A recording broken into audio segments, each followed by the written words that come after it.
Hey, welcome again. We've got another episode of Cardboard Conversations hosted here on Cardboard Odysseys. Thank you, everybody, for joining us. And thank you, as always, Matt and Bob, for hanging out and chatting with me. What up? Amen. I'd like to, before we even get started, before we forget, let's give a little thank you to all of our channel members, please. Yeah, Pat, are you able to use the thing that I created? Are you able to flash that? You doing it? Am I able to what now? He's flashing it. He's flashing it to everybody. Get ready to get flashed, guys. So I spent some time. I created this in GIMP. I'm not the best, artist or anything. I'm not a graphic design, but I think this looks pretty cool. Kind of retro gaming, using some of our assets from the channel. I'm pretty happy with it. I like it. I'm a fan. But yeah, big thanks to Martyr Machine as our highest tier member at the moment, and then XSV Predator and Paladin as the mid tier, and then Pat the Popper, who's that guy? Richie Dubs, Twiddler's Place, Solar God, Four Keeps Gaming, Cosmic Seeds, and I'll end up probably updating this once a month, and then if we can start getting a bunch of channel members in between, it's not too hard to edit this, so I should be able to keep it updated. We're going to be changing the Commander Raids Discord over to Cardboard Odysseys Discord. So we're basically going to just consolidate everything into one. It's still going to be Cardboard Odysseys over there, or still going to be Commander Raids. As far as there's going to be a bunch of sections. Basically, you can kind of pick what you want to opt into, and then mute the other ones that you're not interested in. We've got 2 shorts every day for the next month because I didn't realize how much cards are in, how many new cards are in Fallout and how good they are. Yeah. So 2 shorts every day. We've got a Foreclosed Manor box opening that'll be coming up on Monday. It is a disaster. I'll just say that it is rough. It actually might be worse than Phyrexia All-Be-One. It's pretty bad, and it feels bad. The play boosters disappoint. I'll tell you what, the play boosters, yeah, they were fucking terrible. They felt like draft boxes. They did not feel like set boosters at all. They felt horrible. So many packs were just one rare, one foil, like a common land or a common card. There was a foil in every pack, but it just felt worse. It did not feel like it. It was a disappointment for me, at least. Sounds like it. Yeah. I mean, it's been a while since I've opened any Magic the Gathering product, and depending on how quick Amazon gets stuff out, if they actually fulfill my order, I've got 2 of the Fallout collector boxes pre-ordered through Amazon, and here's for hoping they actually pull through on the price point I got them at. But I think that's probably going to be the next thing I actually get into opening. Which have they shipped? No. Oh, something was supposed to arrive for me today. That's not. I think my secret lair. I got a notification for the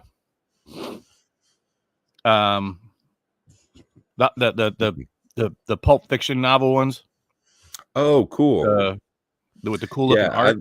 I probably should have gone down to the mailbox before I came on air today. Sorry, everybody, because I'm really good at this YouTube stuff.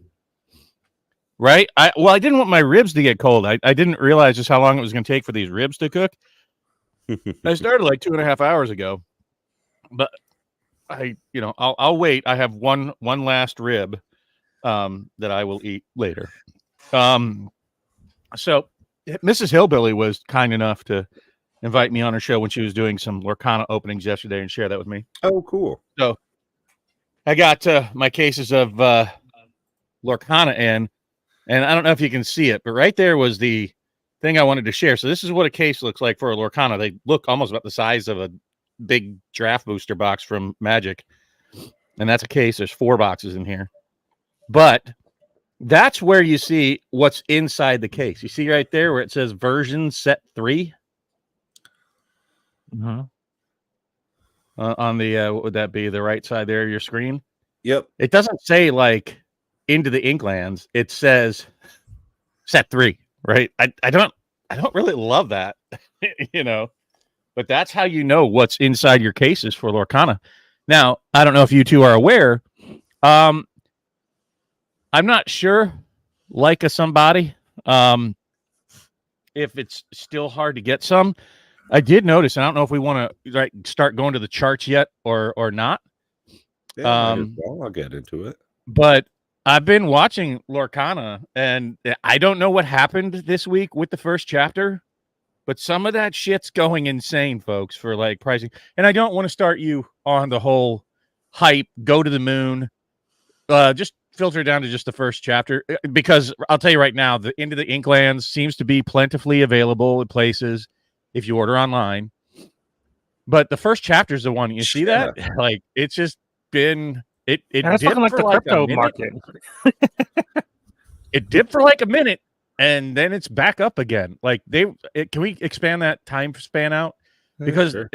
what Ravensburger told us they were going to do, especially for the first chapter, these were the $400 boxes. As they announced that they're going to try to keep it at MSRP. And if you look, print it again. if maybe go What 6 up, months, three or 6 months, where we can capture that December period, you can see it like zoomed all the way up to that $400 mark, and then they tried to get it down as close as they could to that MSRP price, and they got kind of close, right around the 140 155. Yeah, I think I picked up a case around that point, a little more than a case, like a case and a couple boxes. But as you see, it is now like that's that graph's a little off. It went it's already gone up $100 in 3 months, folks. Like, I don't know. I haven't heard, and not that I've been that much with my ear to the ground. I haven't heard about any more reprintings of this, by the way. I have a feeling this one's in the rearview mirror, folks. I don't know if it's going to get any cheaper from here. Like, not to FOMO, but it'll get reprinted again. could be. I mean, I don't know. They say they're going to do 4 printings a year. I don't think they can continue to keep reprinting and reprinting. They got to get on with their next. I don't think they're going to let the boxes get high again. I don't know that they have a choice. Yeah, that's about what I was just about to mimic as well, Bob, is that to a certain extent, if they want to keep progressing forward, I think it was 6 sets that they had already designed for the first couple of releases. They had 6 of them in the chute pretty much, and they're not going to be able to keep printing the first one if they've got 5 more that have come out after it.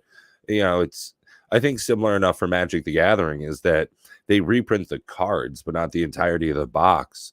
And I definitely feel for this being more of a stable investment, as it were, a place to park your money and hope that you get a bit more money. I don't want to call it an investment, but like a stale place to hobby. You touched on it, and I'm gonna repeat what I said before, and I keep saying it. Never buy any cards, never buy any boxes. You don't mind them going to 0. Well, as of a month ago, on their Twitter, they say they are ready to print more first chapter alongside whatever the current set is, like they did with Floodborne. And that was interesting. I just don't. They aren't concerned about this collectability aspect. They want the game to get out there first. Right. I think that's what they should do. Well, we don't know. This is where I'm going to caution. Could they print more? Sure. It says they're ready. It doesn't say that they're doing it. So I don't know. Even when they did, look at what happened. It's only 3 months. It's already gone back up. This is like an exact opposite of a Magic chart. And what this means is that there's real demand out there for this. So there's some very expensive cards in this still. That's what like really shocks me. Well, not shocks me, but gives some credence to the actual box price and value being close to each other. If you have some reasonable chance to pull a enchanted foil that's going, even the cheapest one was it $143. Because what I posted to you guys, and the one that got away, the one that I've been saying before we got anything, if you look on the far left there, the troves, I ordered 10 and got 2. And I could have got some around the $100 mark at some point, but I didn't. I was always hoping that they would fill my order at my $50 a box. It's not that much. This is one thing. They're not reprinting these. Almost certainly. They're not reprinting these. These were not part of the reprint order. This is it. What's even want the troves, special? It doesn't even. It looks like just a fat pack. What's so special? It's the storage box that you get with it. There's nothing special. So $400 for a box. What? I think I mean, it's a storage box, but that's again, this is where the collectability is at. I said it before we started, even receiving product. I said this before we went to Gen Con. But this is the one that's going to be the collectible piece. People paying $430 for that, they need help. Well, okay. Well, if you look, that was today. Yeah, someone paid $360 today. Yeah, they need help. Somebody help that man or woman. I'm just saying. I understand that you don't like it, but that doesn't mean we can't that we should poo-poo on people that like other things. People are buying that. To $698. To speak to Matt's, opinion on that, though, for me, if I look at these two items side by side, if we've got the first chapter booster box for $241, let's call it $242, right? Versus $400 for this Illumineers trove. Like, what value am I getting out of this for $400 that I'm not getting out of this for? And this is where we start getting in. This is where we start getting into the world of packs for almost double the price. It just doesn't make sense. Right. This is where you get into the world of collectibles. That it's the item itself. It's the trove itself. A sealed trove. If you open these, you've lost all value in this. Right. And this is what I keep saying about like the M30 boxes. Ultimately, they're going to follow a similar path to this. Anything that's super, super rare. And in the scheme of things, these are super rare. Same thing with people are actually selling the empty boxes that go for $40 if you scroll down. And that's what I'm saying about you can literally buy empty trove, nothing. Yeah. Yeah, you can literally buy the empty box for $40 and buy 8 packs, and then you got a trove. But you don't. And it's like Dual Brain with his collection of the original fat packs that he's paying hundreds of dollars for, when the packs inside them don't command that kind of price. Okay, to speak to that, Ed's probably got more in fucking binders than I have in sealed boxes, which just blows my mind. Like that, like you said, there is something to the collector's brain, that I legitimately do not have. I love that. Like, I'm part of this atmosphere, and that's just not something that's ever been a thing to me. When I've looked at Magic the Gathering as something to keep around, it's mostly because, one, I want to play the game. I need to have a sliver deck to beat up my dummy friends. And then I hope that it gets more valuable, because that's always been something that's enticing to me. But I'm going to say this again.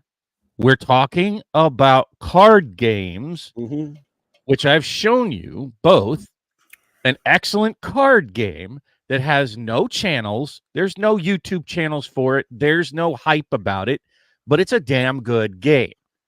The Hero Realms, and I didn't even play Star Realms with you, and there are dozens upon dozens of other card games that are excellent card games that have 0.0% financial or real collectability. That's not a collectible market. Will there be some collectors that want that Hero Realms in a sealed box at some point?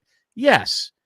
But it's not it's not strictly developed as a CCG like the ones that we discuss on here week after week. Nobody would be talking about this shit, and nobody would care if these cards had no financial value, if there was no collector's aspect to it. I would still be talking about Magic the Gathering. Just throwing that out there. I don't care about how much they're worth. Okay. And nobody would listen. Well, we'll see. Sorry. That's just it. Yeah, they got some singles. People don't give a shit about good card games. You thought Destiny was good. There's no Destiny channels out there because the game died, and it was a collectible card game. It is considered collectible. It's even on TCG Player, but nobody gives a shit. Nobody even here. How many people here in the channel want to hear us talk about Star Wars Destiny, the dead game that's no longer in print? Please raise your hand if you do. I'll talk about it. I love the game. Now, that's an old comment. I'm just trolling. And that's my point, is that people like to say, oh, I don't care about the financial value, but you do, because it's the only reason that we have a channel that anybody even tunes into. Yeah, for sure. Why do you think Rudy from Alpha Investments is like a thing? He's pretty much stopped doing box openings for a large portion of his content, and it's just like him yelling about more money. Box openings recently than ever. What do you mean? He's been doing cases. He said that like that was something he was going to do less of going forward. No, he wants to do cases that have serialized cards in them because he wants to pull serialized cards. So he's doing cases at a time. I don't know. He's done more Sure. box openings recently than he has in the last couple months.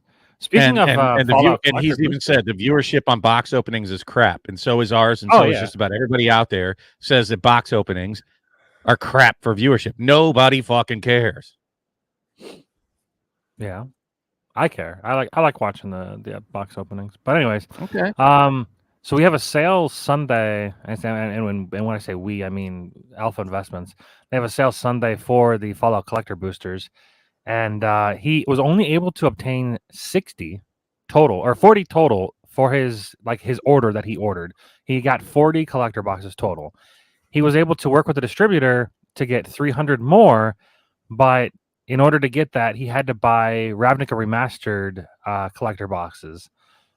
So his sale for Sunday is going to be for the Fallout collector boxes at a decent price, but you have to buy two every one Fallout. You have to buy two Ravnica Remastered. That's so fucked. It's going to be interesting. If the price is right, I mean, I'm almost certainly going to buy one because I want at least one Fallout collector booster. I mean, you see their price; they're fucking insane.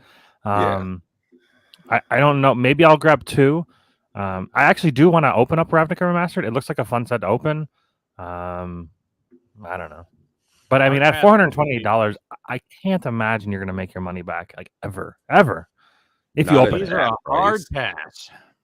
No thanks. See, this is where I got in. Was it 241 and change? So like when I look at this, I'm just like a rallying cry of yes, please. Oh God, Amazon, don't cancel my order. Oh, they're almost certainly going to cancel your order. There's no way. I mean, I don't know. I have on Amazon. I've got the whatchamacallit, the Commander decks pre-ordered at 165 shipped, I think. But I don't know if they got canceled or not. They did get Look, canceled. this feels exactly like the Warhammer 40K. That's all I'm going to say. Yeah, mine got canceled. Now look at where Warhammer 40K is now. I think I placed my order October 21st, 2023, and it got canceled. It got canceled. I don't even know when. the issue with that comparison though, Bob, is that this has a collector booster box, and the Warhammer was just the decks in two different versions. I'll give you that certainly. Look, they were both FOMO buys. This shit should be illegal. I don't understand. I don't understand it. The whole point of a pre-order is to lock in a product. The fact that they can just fucking cancel it if they feel like it is absolutely stupid. What a fucking scam. Can't even monetize this video because I just used all of our F words for the entire video. I think we're fine. Yeah, I know. I'm just joking. Yeah, right. How am I We're going to gonna afford miss out on the Commander 54 decks now? cents. Well, it's just going to be cheaper to proxy it anyways, realistically, for that price. If I plan to open it, yeah, it's just better to proxy it. Yeah, And both of you are what? Mr. Proxy hardcore. Now you're both going for the highest price FOMO product in Magic in the last year. Yeah, No, I I'm mean, always I at war was- with myself. Yeah. Like anytime I open not- up packs of cards, I'm like, why am I doing this? But I enjoy it, but I hate it. Yeah. I'm at war with myself. It is an interesting dilemma. I've got to say, I've watched more box openings in the last like 1 week than I have in the past 5 months combined, just specifically because it's been Fallout collector boxes getting opened, and I really enjoy the art. I love this franchise. I've been playing it since I was a teenager, since I was in my early teens, watching my dad play Fallout 2 when I was a kid. Like this is a big thing for me. So I definitely understand your surprise at my enthusiasm for Magic the Gathering product, but it's just as much of the crossover portion as Why not just proxy it? Oh, I want to It's have the smart. experience with my pop opening some of these cards and then being like, hey, look at this, check this out, have him keep something at his house, put on display. Oh, excuse To me. whom? Him. My dad's a weird guy like that. He's more of Okay, a well, there collector you than go. I am.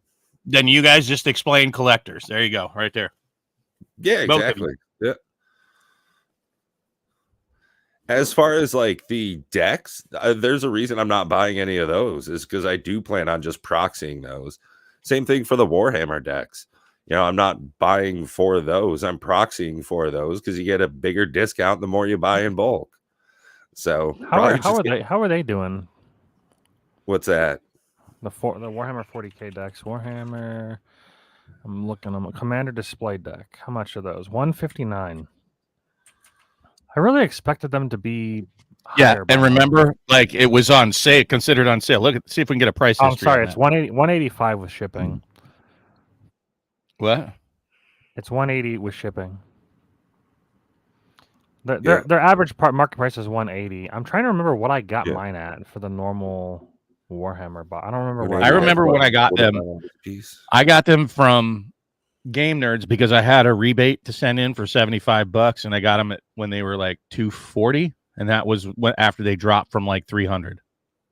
Yeah, I'm checking my all-time history, trying to see if I got it from TCG Player or if I got it from Warhammer 40 Day. So I paid $212 for mine. That's not good. Or maybe that's around where I paid. Hey man, every time I look at and the collector ones are even worse. Have a bigger fall. I thought those are going back up. Or are they still low? What's that? What, Dominaria Remastered? The collector one. Last time I checked, they were around like $400. They were like cheaper than the original, like lowest. That's dope. I'd love that. I don't $170 love it, but looking at it, they're up to $515. Okay, so they still haven't even reached back to their original selling price. Yeah, but they're But look at that, 410 for the Ursula, which I don't understand because she's not the most expensive card in the set, like non-enchanted foil. I don't understand this one. So if you look at the non-enchanted foils out of Into the Inklands. Well, it looks like that's a misprint. That's why it's 410. It says right on there. Go click on it again. It says this card was originally printed with the incorrect subtype of Storyborn. So that's just for a misprinted card. That's why it's an enchanted misprinted card. That's why it's so high. Well, that one shows that that doesn't show it as a misprint. It says it was originally printed with the subtype of Storyborn, but now it's a Dreamborn. Yeah, you'd have to click on the actual pictures of this one shows Storyborn. Oh, gotcha. Yeah, so it's for the misprints, which those definitely they're gonna hold some value for sure. It's a bit misleading. They shouldn't use that art for that card. They should use the one with the Storyborn. With the Storyborn on it? Yeah. Yeah, because I bet you people are going to list them and try to sell them like that, and then people are going to get them and not really know, because sometimes people are not really looking at the finer details of a type of card. I'm all like, that's a good card. That's a really good card. I had heard somebody making the comparison between this and Elvish Piper, and how this is the Trumpeteer, and just it does the same thing. I got a kick out of that. Definitely a good card. I've been digging Yisan the Wandering Bard. It's a good one. A little slow, but it's still pretty good. But I mean, still interesting, and I guess the whole point with Lorcana is it's still just as healthy as it has been. And if you're following the Lorcanas, folks, then feel pretty good. But I did want to go back, harken back to one thing that Pat. It's not just they had 6 sets loaded in the chute. Mm-hmm. That's what they have the deal with Ravensburg with Disney for. It has to get renewed at that point to do more than 6. I'd be figuring that they're doing those negotiations like now. I'd imagine as soon as its first chapter went off the rails, Disney right now is in the mud puddle as it is. Probably anything positive, they're like, yes, please, more. Yeah. Like they even cut a deal with Magic, with the Marvel. So, but which is very concerning, confusing. You have the Star Wars Unlimited, Unleashed, whatever it is, which is another Disney IP, and then they have the Marvel game, or the Marvel Snap, Magic yeah. Universes Beyond deal. Hmm. So you wonder, like what IPs Lorcana's really even going to actually have available to it. Like I have a feeling they're not going to touch the Marvel or Star Wars universes. No, I don't believe so either. In just what they've been drawing from already makes me think that they're going to continue, aiming for the Saturday morning cartoon stuff. The white clamshell movies from the 60s through 2000s. I think those are really what they're going to be pulling most of their intellectual property agreements from. I think that's what they're going to base their sets around, is going to be classic movies and television series, and not so much any of the human-based modern stuff that's been really big in box offices. When they have a virtually unlimited pool from that, the amount of cards that you could make, nobody's going to care if you print another Mickey, right? So it's not the Mickey whatever adept wizard, it's now Mickey the super giant and the Jack and the Beanstalk. You know what I mean? Like it's just so much that you could just really make an endless number of cards based off of just the characters that exist, right, in that universe itself. But it will not. I don't think they're going to branch off. And you know what? I'm trying to wrap my head around whether I think that's a good thing or not, because the more and more I see the universes beyond, it feels like Magic's completely losing any kind of identity for itself. Oh, absolutely. I think when we started traveling from plane to plane and it having a completely different feel, Darksteel, Fifth Dawn, Mirrodin, that's when it started feeling very different to me, even when I was originally playing. Everything started to have a different shift. It was definitely traveling across the multiverse. And with everything we saw recently in the story of Magic the Gathering, now that these omen paths have opened up to every different plane, it's just going to be that much more convoluted. Hey, shout out. What up, Time Capsule?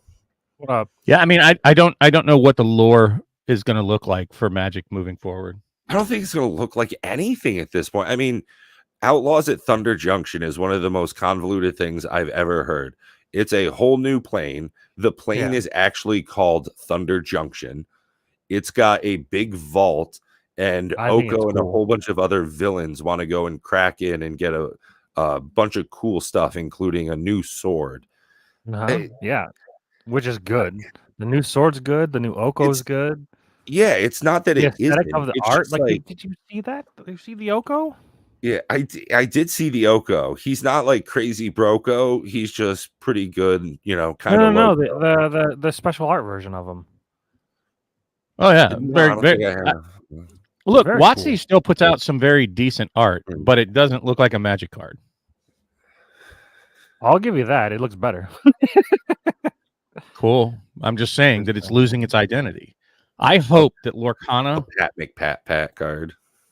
I hope that Lorcana sticks with the look and feel that they've created. I hope that they stay with their identity, that when you see it on the table, you're like, oh, that's Lorcana.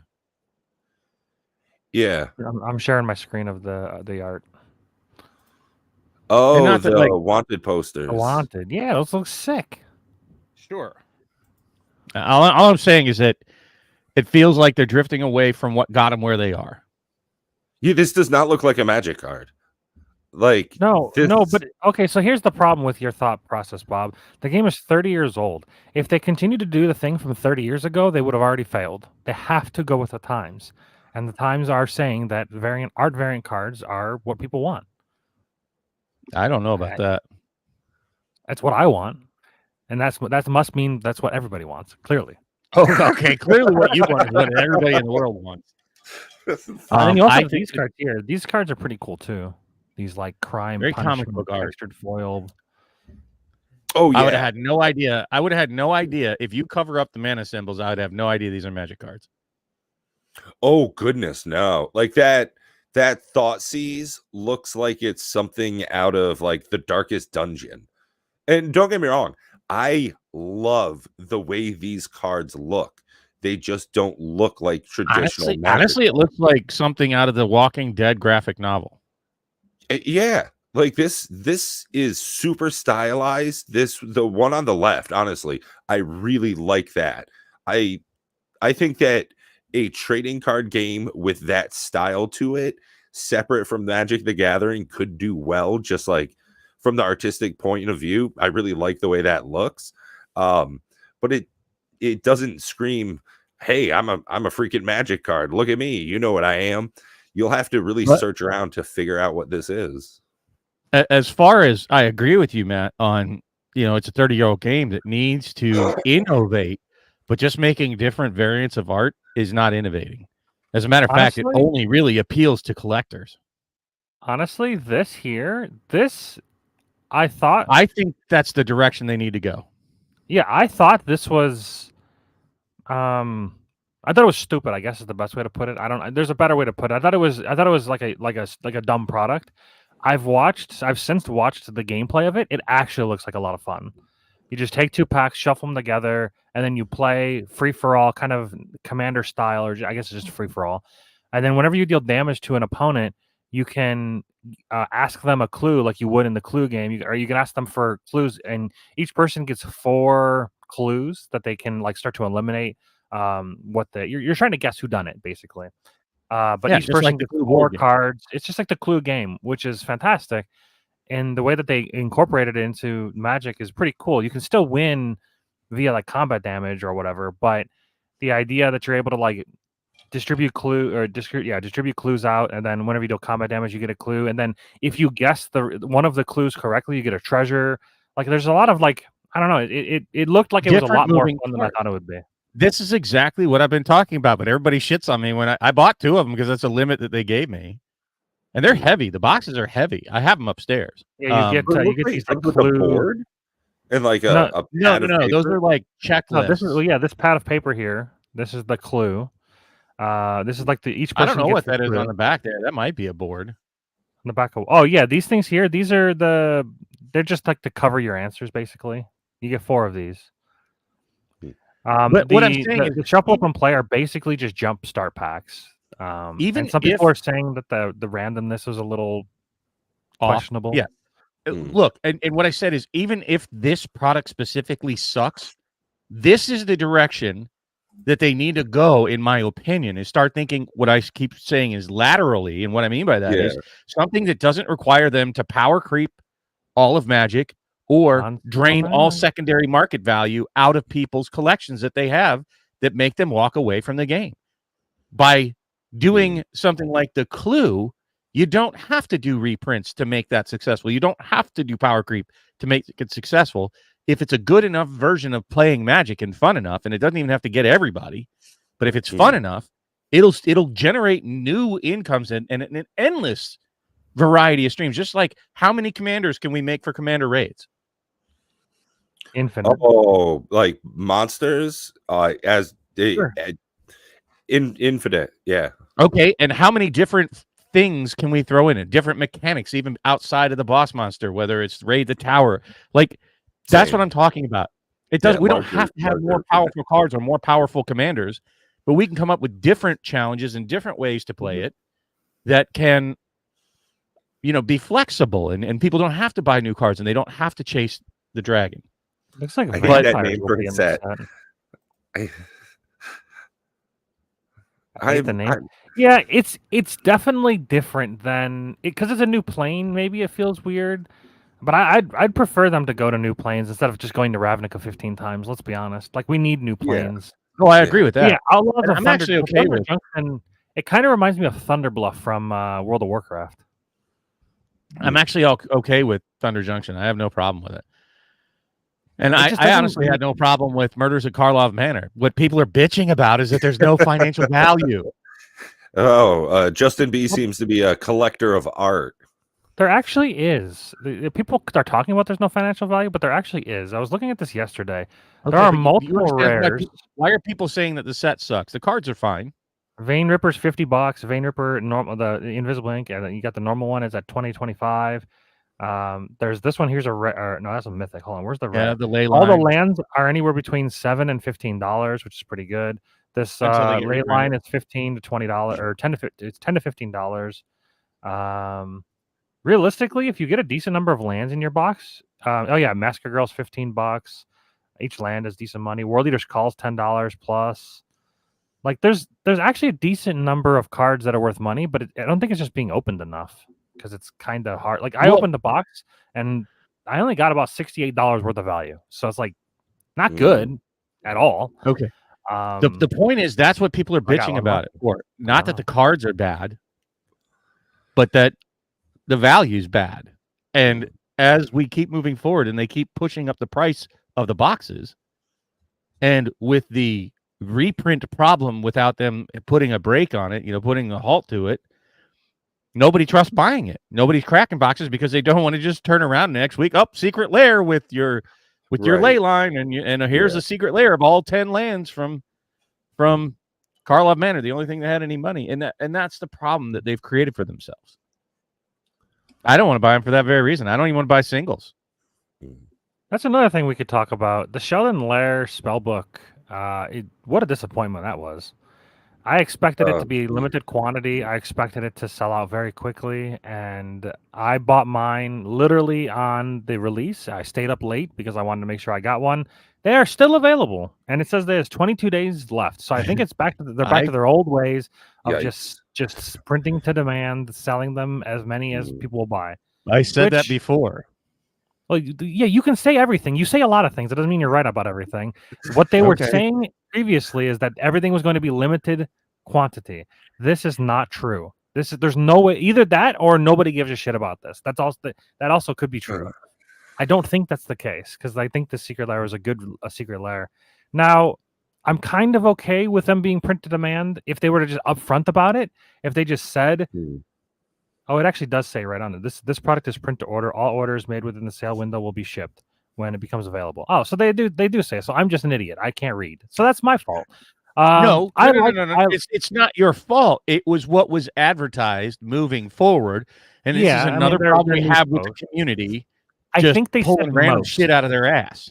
I think they said most in their post. They said something about most secret lairs will be limited. I like this not being limited because the proceeds go towards a good cause, American Cancer Society. I like that they're vowing to do at least $250,000 towards it. Like it's for a good cause. So I like that. I just wish I would have read that so I wouldn't have bought 3 of them. Why? I'm fine. I would always buy 3 just so I get the free shipping. And Justin B, pray they do not alter the deal further. But it's anyways, like I said, until they say something that makes me even believe them that they're going to get their foot off the reprint pedal, I'm just going to buy very, very little product for very different reasons than before. And not only that, it doesn't feel good. That's the only thing stopping me. I want a bunch of Craterhoof Behemoths to send people that want to play, along with I even got more of these this week. I didn't realize that I ordered more. I got like 200 of these jokers. But I want to send out, these guys for people to play Commander Raids with us, along with, our tokens. And I'd like to send Craterhoof Behemoth with it because I think it's a great card in this format for new players. I'm still waiting, and Mr. Llama keeps saying I sent him 2 decks. One for him, one for Moo Girl. And he keeps saying he's got to schedule time. But I want that card to send to people, right? I don't really care about the financial value of Craterhoof Behemoth. But my problem with buying it even at $20 is that, it's already been reprinted how many times in the last 2 years? You count secret lairs and everything? And to speak to MTG Hillbilly's comment, and thank you again to everybody that's here hanging out with us, chatting and partaking in the back and forth. And when Hillbilly says Wizards of the Coast is always going to reprint, I think he's absolutely right.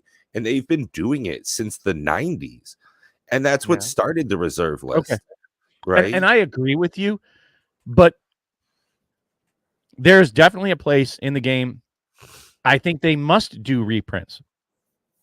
Yeah. I think if they don't do reprints, the game dies. The problem is the way that they're going about doing the reprints is irresponsible for a collectible card game. Right? It's making the collectors not want to collect it. Mm, I'm sorry. That's just the way the cookie crumbles, folks. mm. Everybody can And, say all kinds of bullshit around and smoke copium and whatever, but that's the reality. Is people just don't want to buy a collectible that they can just wait for something that they're just collecting anyways. They don't. There's no time crunch on it, and wait till it just bottoms out and everything's a Right, dollar yeah. card. If you're interested in vampires and werewolves, now's the right time to get into Crimson Vow. And Justin, Ooh. whatever does interest you, How are that's those got to doing? be the thing that you go after. Even if it's just a couple of singles from Fallout, Mhm. if you're not as enthused with the set as I am, if you're not a huge fanboy, I mean, I've got Prima guides from Fallout 3 still. Primo strategy so- guide? No way. Oh yeah, dude. I've still got a Diablo 2 strategy guide. I was actually thinking about sending that to Alex. He might get a kick out of that shit. That might be collectible. That sounds cool. Oh, a collectible. Yeah, I actually think he should keep that. That sounds like a bookshelf type thing situation. Yeah, I mean, Hillbilly, you're dead on. I wish that Pat, can you pull up his comment there? Hillbilly's latest comment. Oh, you Yeah, used the I mean, shit out of that. look. Oh yeah, like that's yep. I've had that since like the I- early 2000s. Yeah. Like this is the right vein. I think that they need to get into this concept of some sort of reasonable reprint policy. You don't have to have a reserve list. The keep away cards where I got it, you don't. Well, I mean, it feels like Magic the Gathering's current reprint policy is find a card that's worth a bunch of money for some dumb reason, put it in a secret lair so everybody jumps after it thinking they're getting a good deal, and then put it in a just set, put it in push it set in a after couple set months. after set. Yeah, exactly. It's like heroic intervention. The thing's got to be like $4.20 at this point, It looks like it's about $30 on Amazon. You could buy it brand new. That's pretty cool. Although you'd think in 24 years it should probably be a little bit more expensive than that. Well, it's like, honestly, I bought an AD&D player's handbook yeah. and Yeah. Dungeon Master's guide in the best condition I could find them because I sold off all my books when I was a teenager. Yeah. It started getting laid, and I now that I'm an old man with a few bucks, I like having them. I built little wood stands for them. They're up in my dining room on little stands on display, and that's what collectors do. And I get it. Being a collector tends to start when you're a little bit older and a little bit more financially sound. I mean, some people collect when at you have younger the age, money to buy shit. Yeah. Well, when you have disposable income. when you realize that you can't take it with you, right? And you just have more money than you really need in the bank, and you would rather have things around you that remind you of fond memories in your life that you've built. And yeah, I'm gonna fill up my apartment with a bunch of cool shit that people are gonna have to throw away when I die. Well, I get to hand mine off to my daughter and let her have to deal with selling it. But you want to collect those little pieces. Like, I'll bet you guys have something from Gen Con that's not really worth anything, that is just a token memento of that occasion. I have all the badges hanging. and a bunch of those Yeah. pins and stuff. When Matt and I went and did Pathfinder, we got a whole bunch of those, and I mean, it's a memento. It's like a picture in time, except it's a physical item that reminds me of being in that place, in that moment. And like I said, that's what I want to share some of the Fallout pack opening with my dad. Because if we get a soul ring and it's in that borderless artwork, it's got the vault boy with his thumb up. It's got the big wheel from the vault door opening and the sun coming through. It's like you're 10 minutes into Fallout 4. And he's so let me ask you this. On his shelf. Yeah. Let's say you buy it at whatever price you're getting these collector boxes for. I don't know. Would you get them? $240? Yeah. So and let's say the financial value ends up going to zero. How much are you going to care? Still going to be just as fun. Like, if I legitimately could buy these like randomized and proxied and just put in something so I could have that experience, it would still be a fun time opening it. You guys keep saying that, but there's no way it's true. It's not true. You would still care. it just wouldn't care as much. Not You as not as still much. No, You I don't think want- you're you right. I Yeah, will you 100% don't. You do care. acquiesce You don't to want that. you to throw Yes. $250 into the wind, because if you want to Yeah. do that, I'll take it. But Right. like, Yeah. so sure, you want to enjoy the experience, but if it went down to $120, you'd be pissed. Yeah. You'd probably buy more, Yeah. but you'd be pissed. No, I Right. wouldn't. Yeah. No, I disagree. I wouldn't be pissed. It'd be like, that's unfortunate. You know Just what like I would the do at that M30 point? box. I'd draft that shit. I would draft a collector's box with somebody else and have the Sure, best. draft Now, it. I agree with you, Pat. That's why I don't sell off the sealed boxes that I have, is so that someday Right. in the future, oh well, if Yeah. they go to zero, cool. I have a jubilee of opening up a bunch of Yeah. freaking packs and just doing crazy shit with it. I mean, Yeah. This is when you buy it to where it's piss away money, right? If you're using your piss away money to begin with, then it's not money that has any real impact or effect on you. Look, honestly, when I think about Magic cards and selling, that makes me more upset than thinking if the cards went to zero, because now I got to worry about listing it, and then I got to pack it up, and then I got to jump in the car and go deliver, and then I got to worry about the taxes, and then I got to pay the fee. That just makes that whole thing is a big turnoff for me. I'm not saying it is for everybody. I'm just saying it is for me. I don't enjoy that part of it. That's an unenjoyable piece of it. And I have more enjoyment just looking at them. So if they slowly rot to $0, which they never will, even the Destiny, I bought Destiny, Star Wars Destiny freaking boxes, right? I have lots of draft or booster boxes. Probably about 12 of them. I can take the camera over and you can go see them. Maybe more than that. 15 boxes up on the shelf. So that someday maybe I bump into people like Matt who want to play and like, shit, yeah, let's draft that shit. And if they go to zero, well, that's $500 or whatever I spent on it. It's like just $0. My Christmas tree that I dropped $400 on is probably worth freaking $0. But I get enjoyment out of having it. Your Christmas tree? Hell yeah. Like an Pre-lit. actual Them tree? things are expensive, bro. Oh.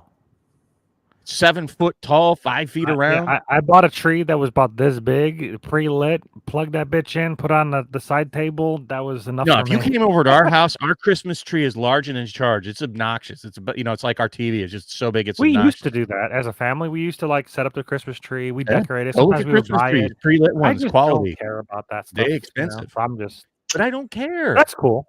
Well, yeah. I mean, but that's. I think a Christmas tree that you can reuse every year is a bit different. I'm just saying, anyway. when it comes to Magic, I think that we're slowly but surely, and I think it's actually healthy to get away from this frenzy that was purely economically focused. I think that was unhealthy. Having the nasty flippers that were in there, just keeping cards from people and sucking up all the supply so that people couldn't enjoy it. Well, like somebody, I have a question. Yeah, that's healthy. If you were to buy those same cards from MPC Autofill and use the same art and have them printed and sent to your door for a significant margin less, I'm talking like less than, 15 cents a card? If you were to have those shipped and sent to your house, would you feel the same joy sleeving those up and playing with them as if you have the real thing from the actual company itself? Because if you just care about if you don't care about the value and you only care about the playability of the card and the nostalgia of looking at the card, I want to know your answer on that question. One of the things I think would be difficult for that in specific with the One Piece TCG is all of their card images have the word sample written all over it. So you actually can't proxy. Sure, I'm sure there's art out there. Right. You'd have to really do a decent amount of legwork, I bet, for that. I bet you the community's already done it, and you can find it on the internet. You can find everything on the internet because the internet is the internet. That's pretty dang true. Foot stuff. Honestly, and everything. Outside of the collector part of me, yeah, I'm fine with it. Proxies, I don't give a shit on any game.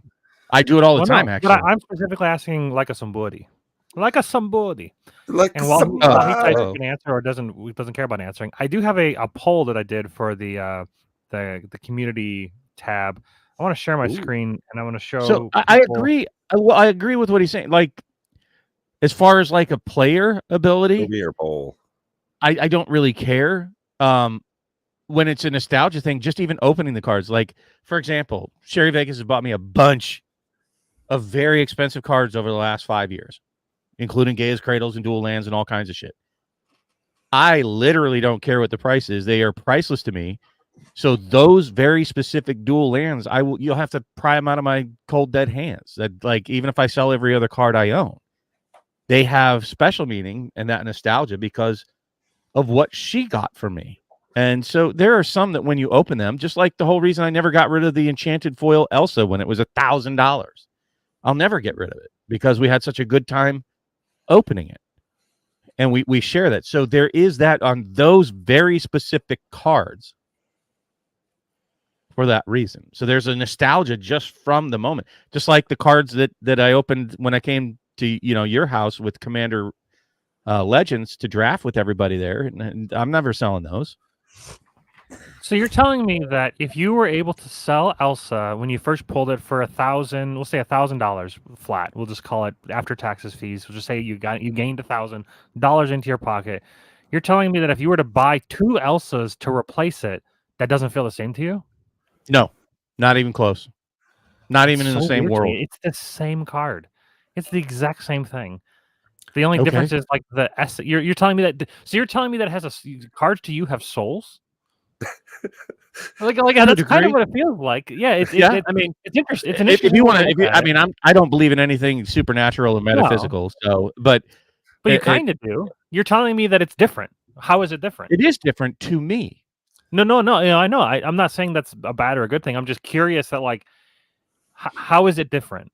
Like if I were to come over to your house and like swap your card out, you have no clue.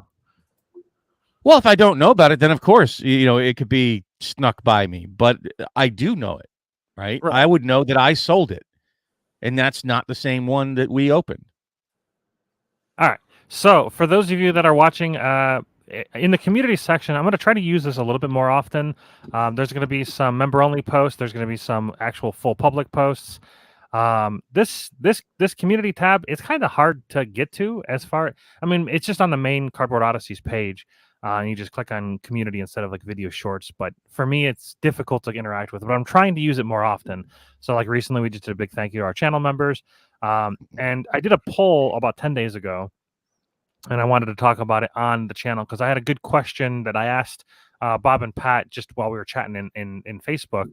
But if Commander didn't exist for Magic the Gathering, would you still play / collect the game?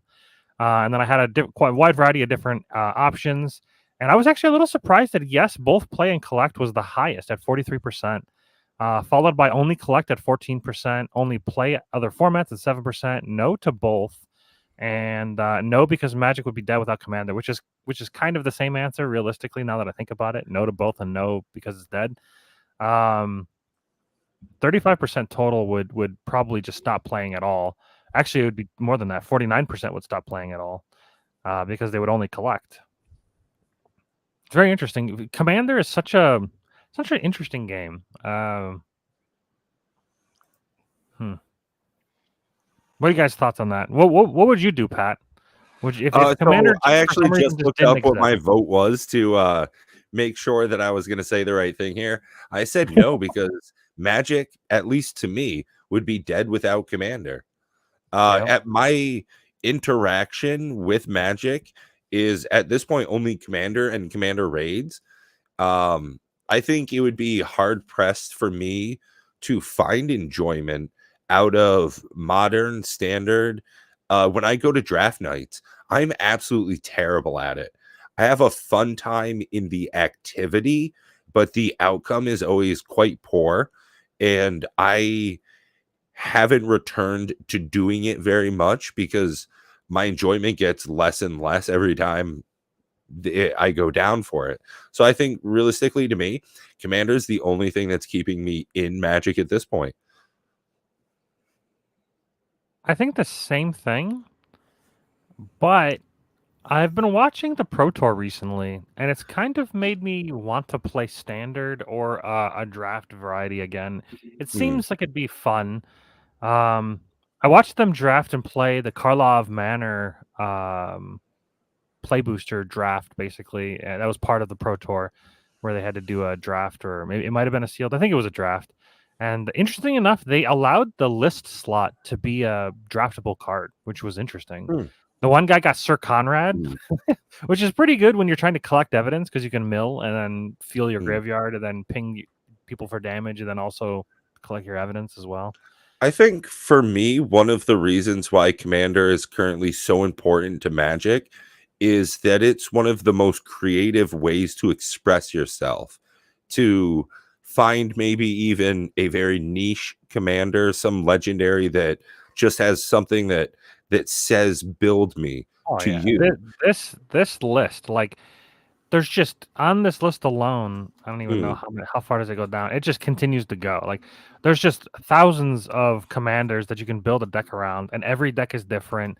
And yeah, there might be some similarities, some staples, but like, for instance, Pat, last night I was looking at the deck that you wanted me to do a deck tech on, and I was like, my brain was trying to wrap my head around how you built it. I was trying to get into the realm of the Pat. Like, what was Pat thinking when he built this deck? Because I was like, okay, in order to for me, in order to do a deck tech and for me to understand the deck, I have to pull up the deck and I have to like read it. And like when you look at this deck, I have it pulled up here. I actually wasn't sure what direction you wanted to go, because I'm like looking, I'm like, okay, so there's some mana dorks, which kind of makes sense. You've got 4 colors, so you want to make sure you get your mana dorks out there. I don't agree with Elvish Mystic because it only taps for green, but I like the Birds of Paradise. I like the Noble Hierarch.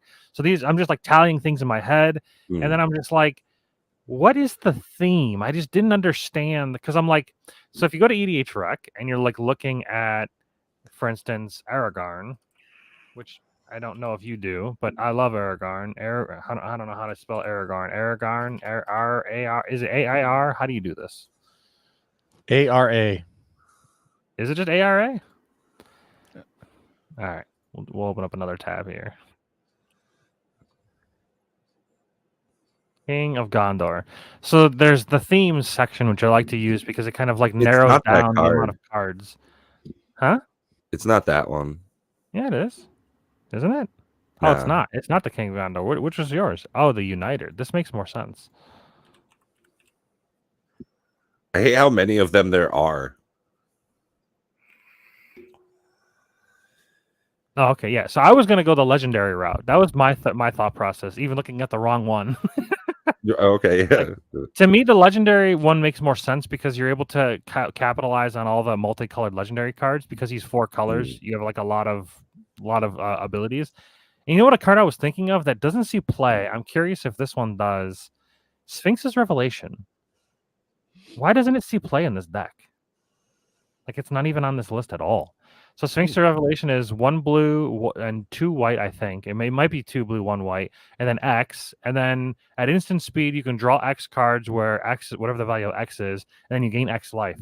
So in Aragorn, it would be you create a human soldier, you scry 2, draw cards, and gain life.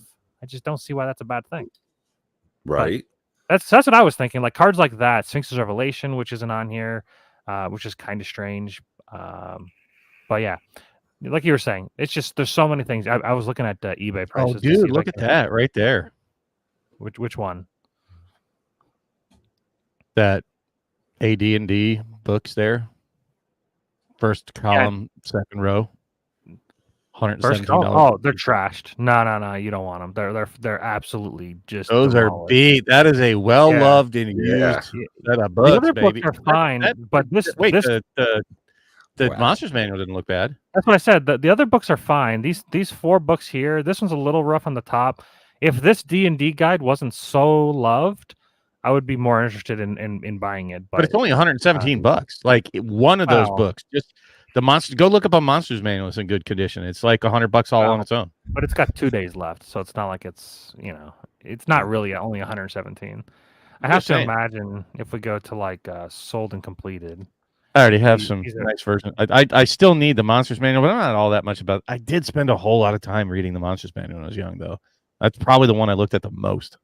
I've got to say, I spent a surprising amount of time just reading the player's book, the player's guide, and it was just so fun. It's a very like fantastic getaway as far as a read goes. I've always been into like that action fantasy kind of stuff. R.A. Salvatore, Forgotten Realms, and yeah, just reading the player's handbook has been a fun time from time to time.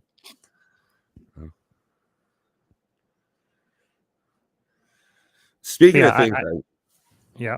Go ahead. I was just going to agree with Bob where like he gave me a good idea where buying the original first edition Monster Manual Player's Guide and DM's Guide and having them displayed somewhere. I like that idea. I'm going to steal it. it's not copyrighted, man. You're allowed to do whatever you want. Well, I know that's why I said I'm going I'll tell to you another great one to have. And I don't know if I got it from my brother or not. I think I got the revamp version, but the Keep on the Borderlands was like a big one in the red box. D&D set that had a real shitty, like, if I remember right, there were blue dice in there, like baby blue dice that you had a white crayon that came in it that you freaking colored in the numbers.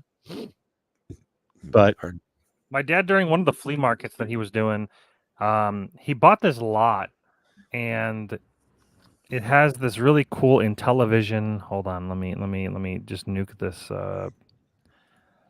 So it has this really cool backwards. Yep. There you go. It has this really cool advanced D&D Intellivision. Like it's old and it's beat up, and he was gonna sell it in this lot, and I'm like, can I just have that? And he was like, yeah, sure. I'm like, it's not worth like a ton of money, but it has like this like really old school. I don't even know how old this is. Yeah. 1982, it looks like. Yeah, it sounds about right. This is pretty dang. It's just cool to have on the bookshelf. Like, yeah, if this became worth like a bunch of money, I'd probably still sell it because it wasn't from my childhood. I never played this. I probably wouldn't play it. Looking at like the graphics on the back, I don't think I would play this game. It's also in television. Yeah, the shit's from the 80s. Yeah. Well, that doesn't mean it's terrible. It just means that the actual like playability aspect of it is probably not great. But I thought it was really cool to have on the bookshelf, so that's why it's just been chilling over. It's been. Speaking of playability aspect, your background. Do you want to talk about that new TCG that had the highest Kickstarter, fastest backing for any trading card game before, Matt? Yeah, I've talked about this game. I'm fairly certain I talked about it on the channel, I think, a little bit, because I was talking about how they have QR codes on every card, and like it allows you like within seconds just kind of like go across the cards and like scan them in, like I don't want to say flawlessly, but it's called Altered. I'll pull up a thing and share how it's just interesting. I don't think that the gameplay is going to be for me. It looks a bit, I want to say childish. To me, it's along the same lines as Lorcana for me. Like it feels like it's a bit shallow and kind of for kids. Like it just doesn't look like an adult game to me. This game, Altered. Basically the idea is you have these boards. You're not million euro. Yeah, they're I guess a European company. It's like 7 million. Yeah, I just know that's a bunch of money. Yeah. Oh yeah, I mean this thing was like this. It was the most successful TCG backed. I don't exactly know why. Yeah. Not just a good rapper, but also a solid word. But I wanted to show the cool, like I think it's a different concept of the. It's somewhat revolutionary, I guess. Maybe with technology, it's become cooler. Maybe it's just in their Kickstarter thing. But yeah, the idea is like you're playing.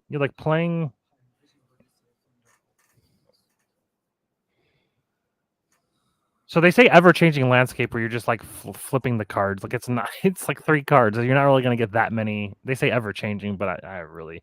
So the idea is that you're like playing cards that match the elements, and you move your token across the planes or boards or whatever.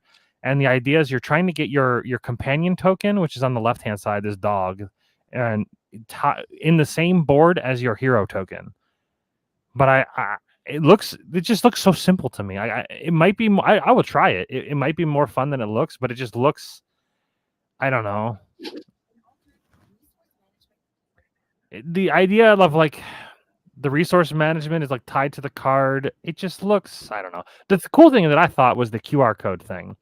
So I don't know if they have that in this list thing. Yeah, here we go. So you can use your phone,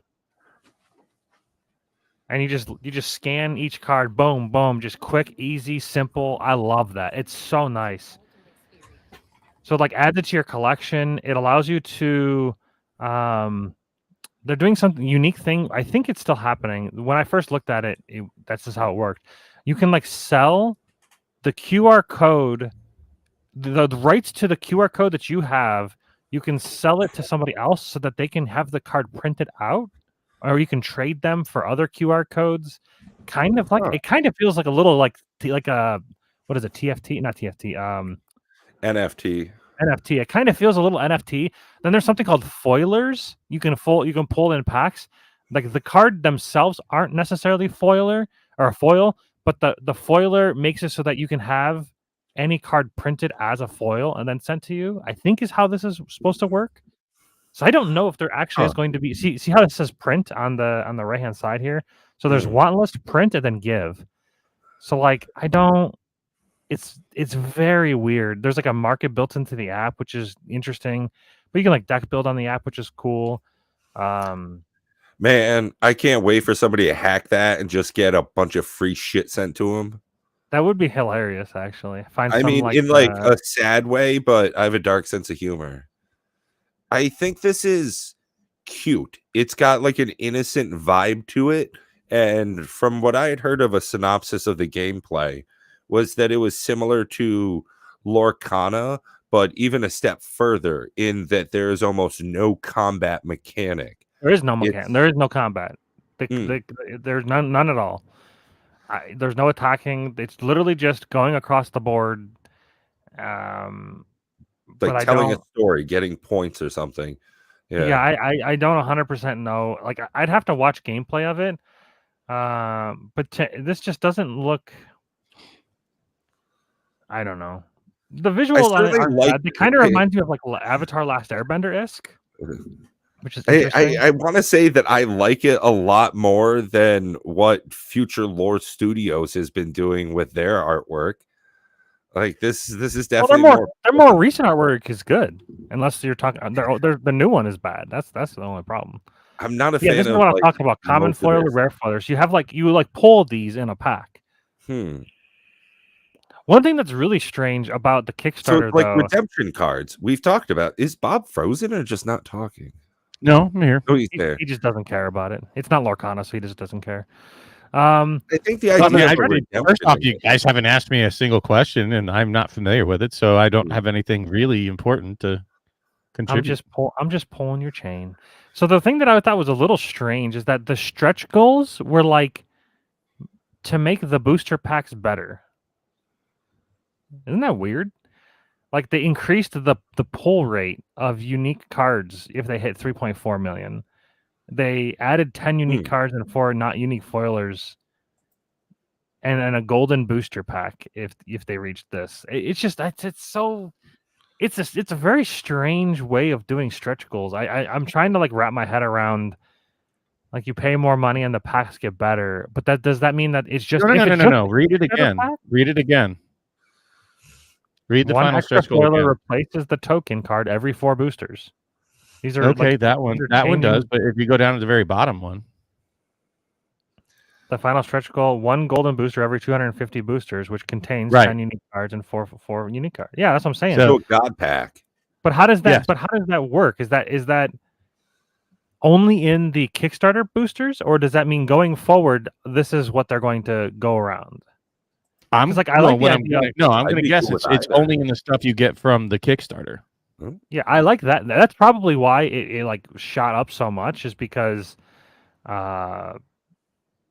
if you're only that's probably why the Kickstarter was so successful, because like the whales are like, ooh, hold on, another Kickstarter thing that could be extremely exclusive and I can only get it and pay billions of dollars and make money. I don't know. I just feel like they see It's a this and they're different kind of just like, collectible, Matt. it is definitely a different kind of collectible.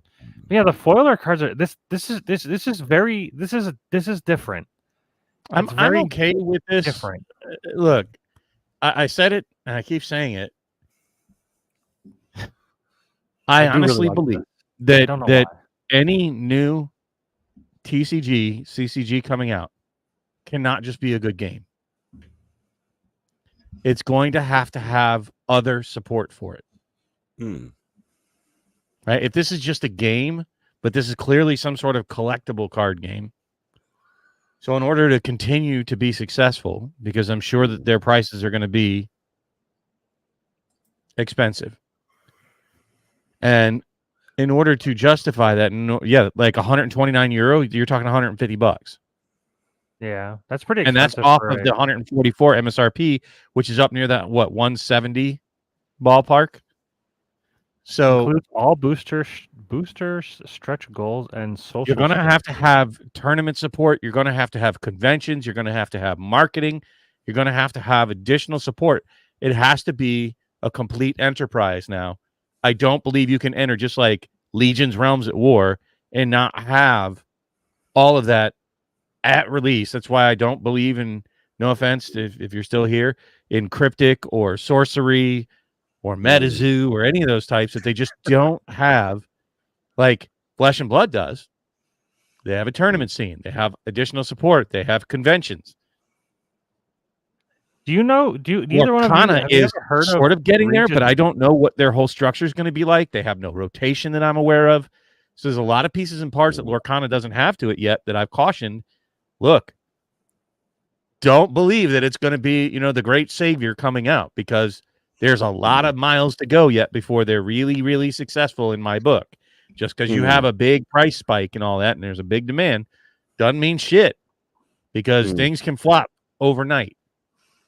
And that's the biggest problem Fantasy Flight has. And like with their new Star Wars Unlimited, besides the game just being very mid to me, it's Fantasy Flight Games. And I don't remember ever seeing a Fantasy Flight Games convention around, or pro tours they had some of that. But if you were into Destiny at all, it was very much sort of like community-based sort of tours kind of thing, where your judges were all community. It wasn't very much from, like, I never saw a rep from Fantasy Flight Games anywhere.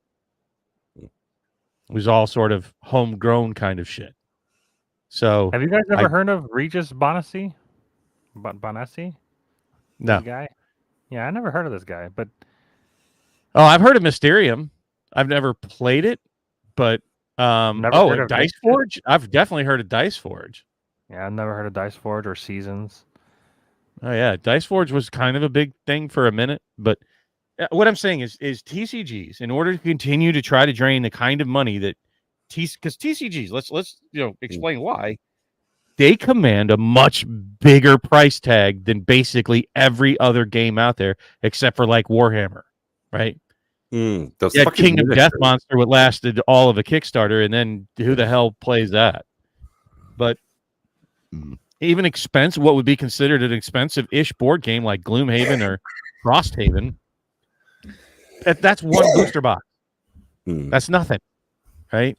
So to command $150, $170, $200, $500 prices on boxes, you have to be a much more vibrant community with a lot more resources than just simply putting out a Kickstarter for a successful, fun-to-play game.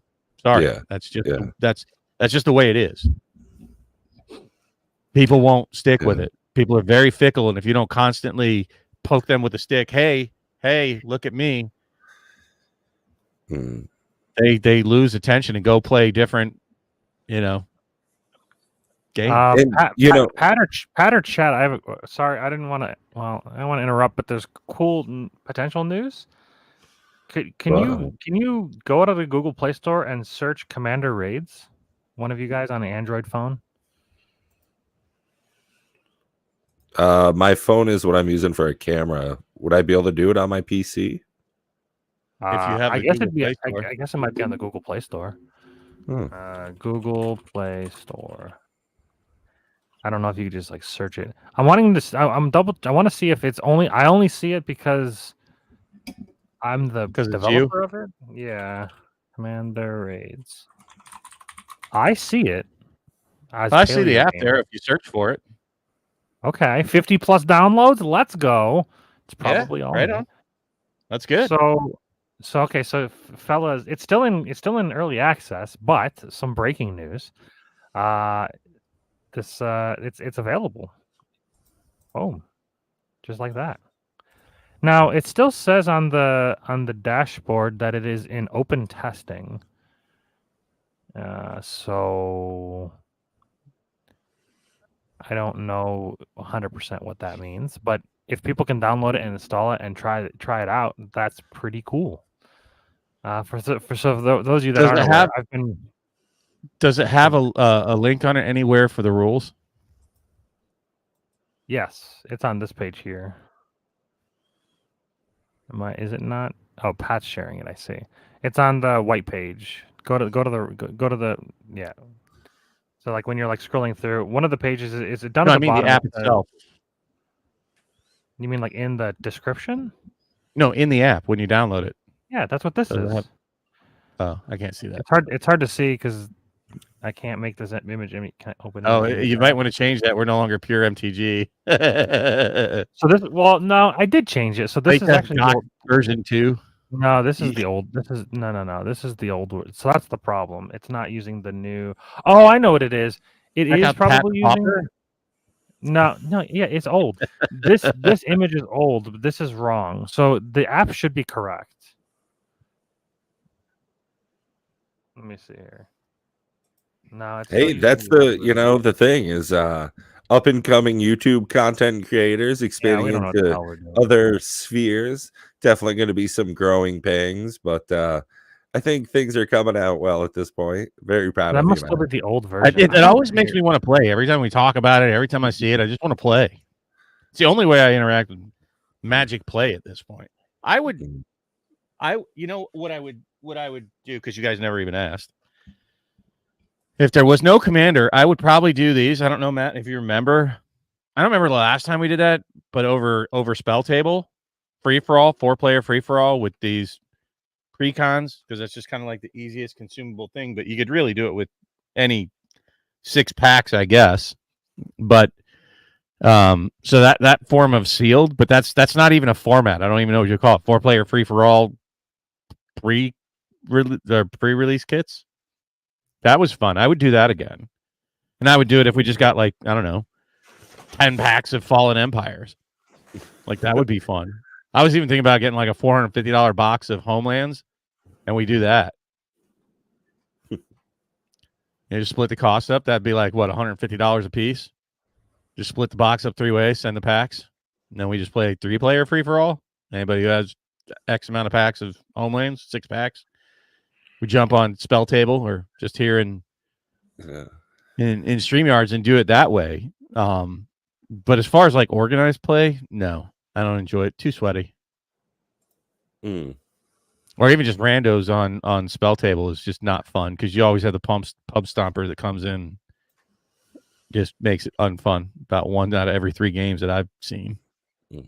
So, well, that's what I would do. One of the things I've been having a lot of fun lately with, and I've been talking with both Matt and Bob behind the scenes here, is I've been playing a heck of a lot of Last Epoch lately.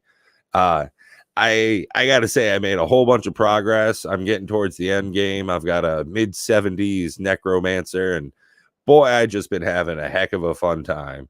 Definitely tickles that fancy, the loot drop frenzy, the progression of skills, and how individualized you can make a character. Definitely a good time. And since it's online, I'd love to be able to do some multiplayer with some other folks. So if anybody else is hanging out in the Circle of Fortune and wants to go on a run or two, just let me know. Hit us over in the Discord. True. I just changed the name of it. So what I was thinking of doing is I was thinking of leaving it as Cardboard Odysseys and then just have like in parentheses Commander Raids. So it's kind of like both. We are kind of like both. Yeah, that's what I'm saying. So people people can like identify it as both. So I think that's a good adjustment. As far as the app's concerned, I'll figure this out. The biggest issue that I have is like I know how I've uploaded the new version. I just don't understand. I'll figure this all out later. But yeah, as far as Last Epoch's concerned, yeah, it's interesting. I've had to force myself to stop playing it to be productive on the channel. So I like forced myself. I'm like, you cannot play today. You have to do shorts. And then yesterday I did a box opening, and I was going to do a deck tech on my fairy deck, and then I was going to do a deck tech on the Aragorn deck. But I wanted debating on cracking into this like for openings. Really wanting to. Did you know, by the way, that they fixed the no cellophane on the? Oh yeah, on the boxes of Into the Inklands. They are now safety seal wrapped for your pleasure, with Lorcana seals on the shrink wrap. It's a little sad they didn't do it from the get-go, but at least they're fixing it. But look, it's been what, like 8-9 months, and they've already responded. Like, when is WotC ever going to respond to us ever? No, it's not the same. Like it's just like the whole Diablo 4 situation where they had plenty of examples of how to do it correctly, and they just didn't. Diablo 4 is a little worse because it's their own games that they needed to learn from, and they somehow didn't learn from their own games that they've already created. But whatever. But as far as like all TCGs, they come with cellophane wrapped. Like you go look up almost every single one of them, or they're all cellophane wrapped. The fact that they didn't do it is a big oversight. But at least they're changing it, so it is what it is. It's fine. They put tape on the second printing. Ooh, it's pretty good. Tape, baby. I've also got a roll of tape somewhere. Look, not every game gets it correct, and if that's the only issue, would you rather have curled foils in them? Dude, some of the Karlov Manor ones, it's so weird. Some of the foils are curled and some aren't. How do you mess it up card by card? I'm just like looking at like the land straight. Open up another pack, curled foil. I'm like, I don't understand how. Yeah, I was gonna say that's a magic card, right? That's a magic card right there. That's my Lathril. And this is the one that came in the Commander deck. This is the Commander deck version of it. The one that has $100 and something Commander. I've got a Legion's Realms at War card. I can literally stand on its side. And I'm still going to argue with people because look at that. Double-sided foil. That Joker is flat. Right? Well, so I've got some Legion's Realms of War here. Look at how straight that is. No problem. What a dick. But if I pull it out of the sleeve, I actually do think it is bent. It's about as bent as a magic card, to be honest. So that's the flat one on the bottom. That's how curled the Lathril Blade of the Elves is. Yeah. It's literally lived its entire life inside of a hard case, and it's still a little bent. It grew as far as it could in the container it was given. Matter of fact, the longer it's out of this case, I think it's bending as I'm looking at it. Yeah, the more it actually might be bending as I'm holding it in my hand. Yeah. It's like physics. The act of looking at it changes its properties. Yeah. Gotta put it back in here, else it's gonna be bent in half here. I still want to get Corey on here from Future Lore Studios. I gotta follow up on him. Just because I want to talk to him about the game. I want to get his insight on what it's like to try to start a new TCG, how he feels like it's going, all those kind of burning questions that I have. I do think the gameplay is good. I enjoyed the game. It's difficult to get a game playing, to play a game. Basically, I have Pat. That's the only person I know that plays the game. Another frustration that I have recently is just like I want to play all of them. I want to play. You need to be retired for that, Matt. I want to play Future Lore Studios. I want to play. Yeah, the channel's not big enough for that quite yet, Matt, but we're getting there. Thanks to viewers like you folks out in the audience and channel members. If it weren't for kind supporters like you, we'd never have that wind in our sails. What was that? We should probably, talking about Commander Raids, we should probably share with them that other dude that I found I think would be good for Commander Raids, or yes, Lance, viewers like Raids. Oh wow, look at that! Let's go, Lance. Oh, and big ups on hitting those 2 serialized bobbleheads. I've seen you've been doing some epic streaming lately. Really big ups on that. Hard work, Serialized honestly, bobbleheads? you know. Yeah, Yeah, 2 Oh, yeah. Fallout has serialized bobbleheads serialized out of the cards. Fallout collector boxes. Since the boxes are so hard to get and the hit chance for those are so very low, I think I've only even heard of him getting those so far. I assume that there are other people, some other videos out there, but yeah, hey, he just opens the packs.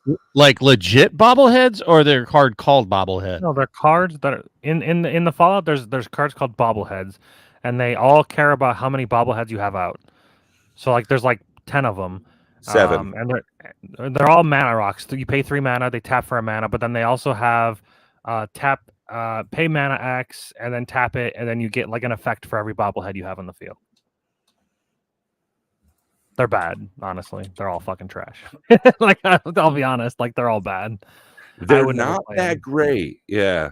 Yeah, they're too expensive. They're like 3 to cast, and then you've got like 3 to activate, and like I don't know.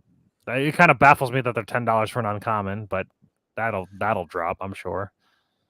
Maybe if you're playing with like literally a bobblehead deck where you're like making copies of them, maybe they become better, but like most of them are just bad. They're just bad mana rocks.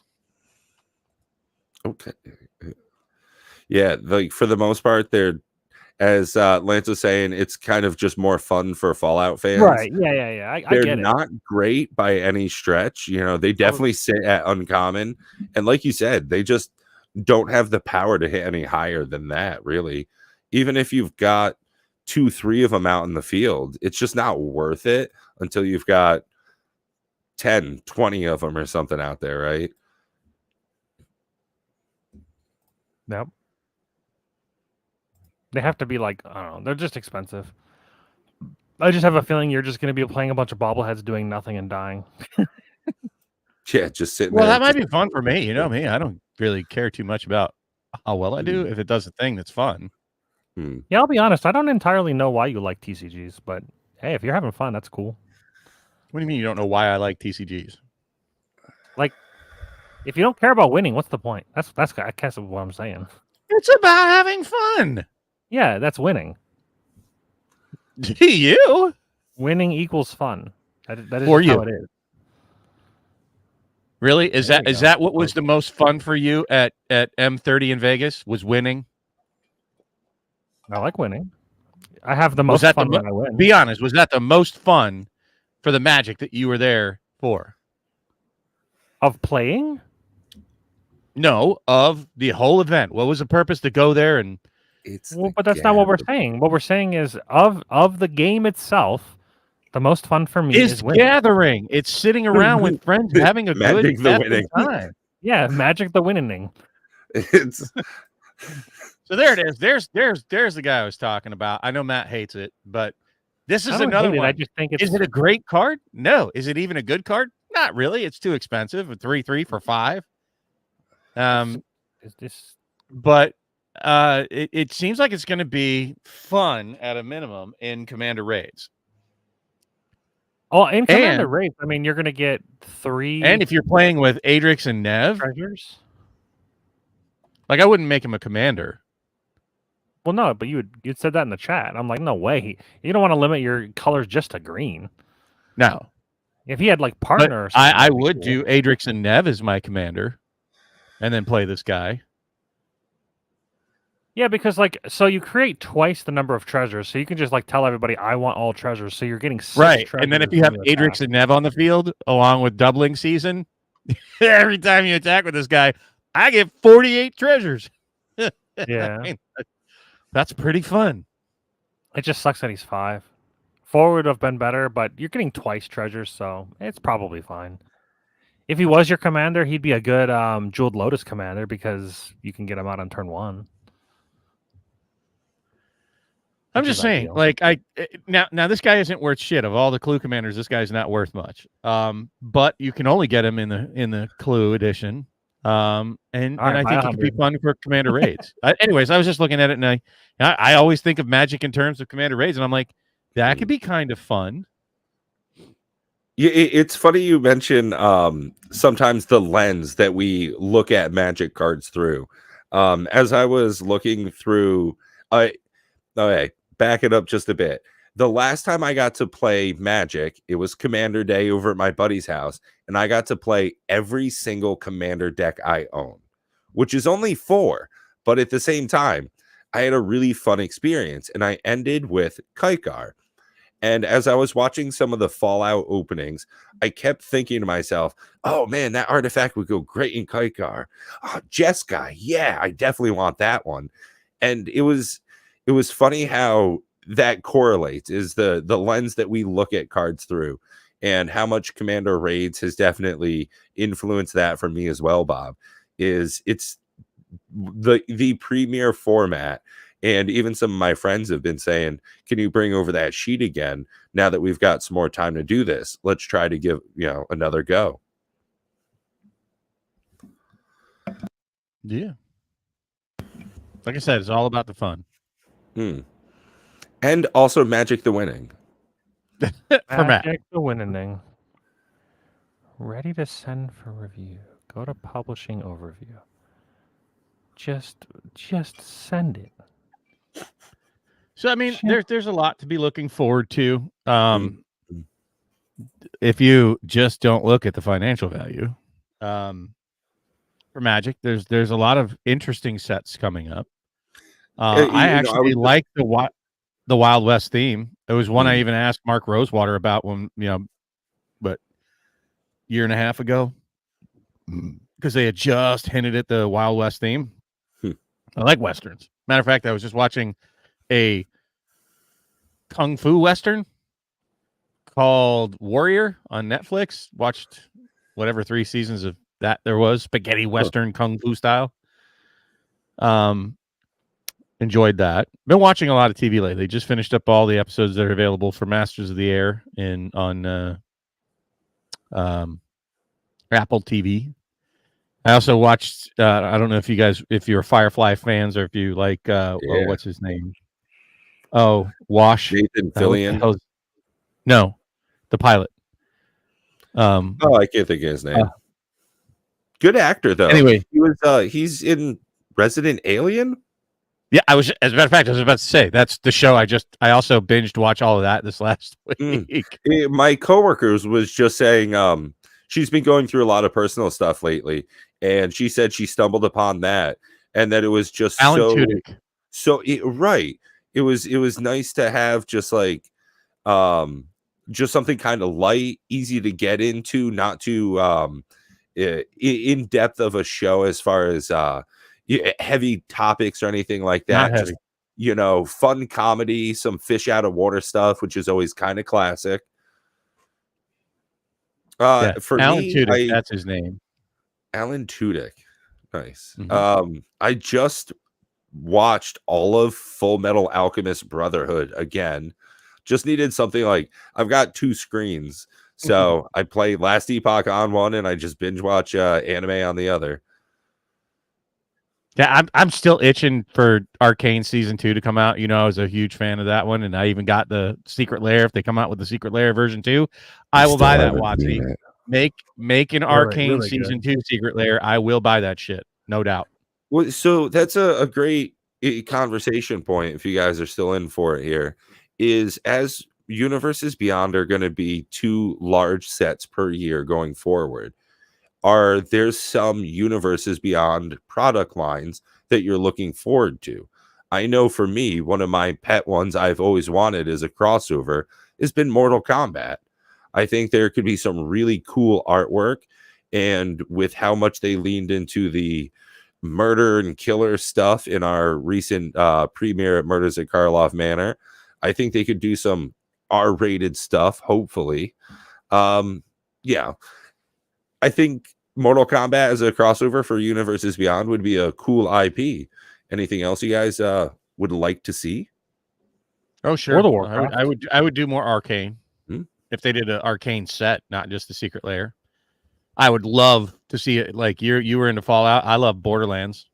If they did Borderlands, I don't care about guns. Look, they've already put guns in the Magic universe. You pop that cherry. Oh, you know, yeah. I'm down.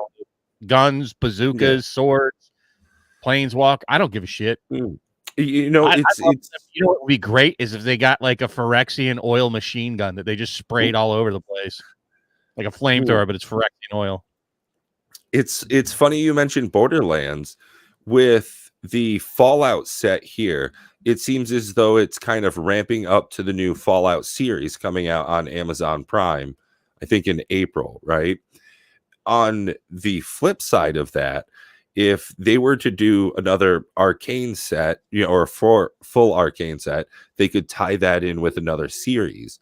And I think going forward, that would probably be a great a way to do it. Like we used to see like a video game release along with a movie as well, right? Jurassic Park 3 comes out, they have a Jurassic Park video game. And I could see something like that going forward for Magic sets. And that would be an interesting marketing strategy. Chainsaw Man, I heard, is the season 2 is delayed. That's and a very good show. Yeah, they're making, well, kind of. I like it. They're making a movie. Well, okay, so here's the problem with Chainsaw Man for me. I like every character more than the main character. I can't stand the main character. I just can't. Everything he does is just like, I don't know why he's doing that. I hate all of it. It's all terrible. I hate the way he looks. I hate the way he talks. I hate everything. I like every other character than him more than him. I don't know why. I hate him. I think I agree with you. In the evaluation of the supporting cast being almost certainly better and more interesting than he is. If you take him out of the show, the show just gets better, in my opinion, which is bad. If you take him out of the show, it's almost Jujutsu Kaisen, which if you haven't watched, fucking banger. That's a hit. So I wouldn't mind a Chainsaw Man, either Secret Lair or like a special guest. Or I like the special guests more than I like the full on crossovers. Like the Fallout was a bit heavy in. It was a bit more. I did not know it was like 100 new cards. It was kind of crazy. It has more. It has sometimes more. It has more new cards than some of our more recent sets, which is just weird. Yeah, more than Aftermath did for sure, which is going to be the new design for the Assassin's Creed set is those Beyond boosters. And I'm not sure how they want to handle the Universes Beyond releases. If they're going to do full decks and a collector item like this, if they're going to do decks and a collector decks like Warhammer, the Beyond booster for Assassin's Creed. I think to speak to one of Bob's earlier points is how they're marketing the product doesn't matter as much as what they're marketing to you. And if it's just the same thing over and over and over with a new layer of paint on it, it's going to get stale really quick. I would like to see, instead of just the IPs, which, don't get me wrong, I think is a decent idea. I'd like if they did that, but to keep the R&D going for, even though I have not interacted with it, from what you've said, the Clue version of Magic the Gathering is an interesting product. I read Jumpstart. I read the back of it to Sherry, simply just to see what her reaction, but she goes, "Oh, that's cool. Like, that sounds like it could be fun." So I bet I could get her to play it. And that's what I'm talking about. Those are the type of things that I feel that they need to be like, look, we created Commander Raids. It's the only way I really even enjoy, like, I truly look forward to playing that whenever we can. And I do enjoy that very much in Magic. And we did a great job. I'll break my arm patting myself on the back, and you guys did an excellent job. All of us, everybody who's contributed to it, the people in the Discord, Gavin Dugan, genius with that 20-sided die. Imagine how much it would suck. Except for Prime. Prime hasn't done anything. He's so dang lazy.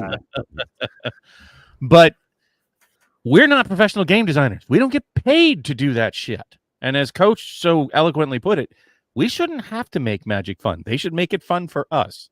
And they are professional game designers in a game company. They should have all the people there, all the creative tools possible to make fun and different ways to interact with Magic. Sure, keep your look. How much R&D do they have to put into to develop the standard format?